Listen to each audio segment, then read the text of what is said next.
So welcome again to Exita's Connection 2012, and I'm here with Chris Hill from AT&T. So Chris, first of all, thank you. Great to see you, Carl. Thank you. So I watched your keynote. It was wonderful, and particularly what I got a large kick out of was your discussion about how you guys manage the global SIM requirements for your customer base. So can you talk to that a bit? Sure.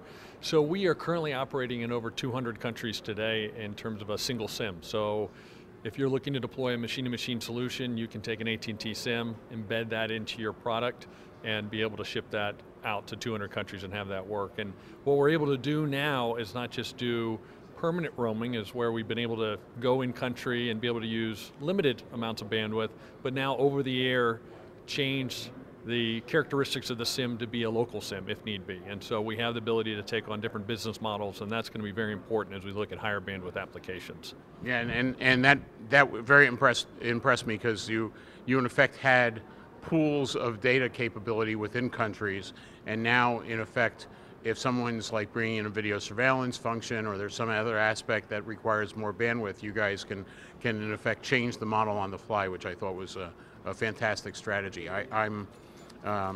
I'm very excited about the thought that you guys are going to stop talking about minutes, which I know you've thrown a salvo out there questioning. But let's stay away from the voice side of the equation. Let's stay away from the global side, and let's come back to right here at home. You guys have done some interesting stuff lately with smart grid and that aspect of M2M.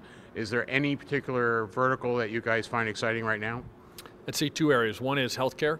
We're seeing that explode in terms of the number of medical devices that are being connected now, fitness, wellness.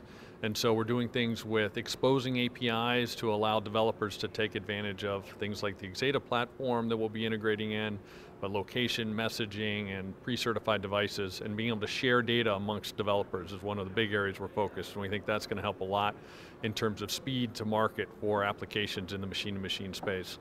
The other area would be in container asset tracking. We are in the midst of some very large global deployments and starting to do a mixture of cellular, satellite, and tracking containers across the globe, and monitoring the health of the container, security, and global supply chain. And the possibilities are endless when you think about what you can do just beyond connecting the supply chain, but then port security and all these other areas that can start to be connected. So those are the areas, at least two of them, that are red hot right now.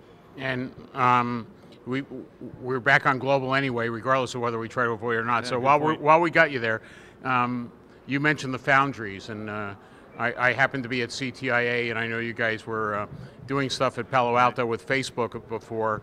You want to talk a little bit about how you guys are taking advantage of the foundry for M2M? Yes, we've done about a $100 million investment to this point in opening 3 innovation centers that we're calling our foundries, one in Palo Alto, one in Plano, and then another in Israel. And those are full network environments staffed with our engineering resources to be able to do proof of concepts. So we're looking at 30, 60, 90-day type proof of concepts, rapid prototyping, come in with our customers, with our partners, co-innovate, and see what we can come up with. And a lot of stuff doesn't work, but a lot of stuff's starting to look pretty intriguing, and coming out of those, then we can either take those into product realization, or we'll go bring that out as an AT&T offer, or the customer may go make that a product themselves, and we'll share in the IP ownership in developing those solutions. So those are really exciting assets we have now for innovating, and machine-to-machine is a huge part of it. Great. Chris, thank you so much for your time. My pleasure. Thank you.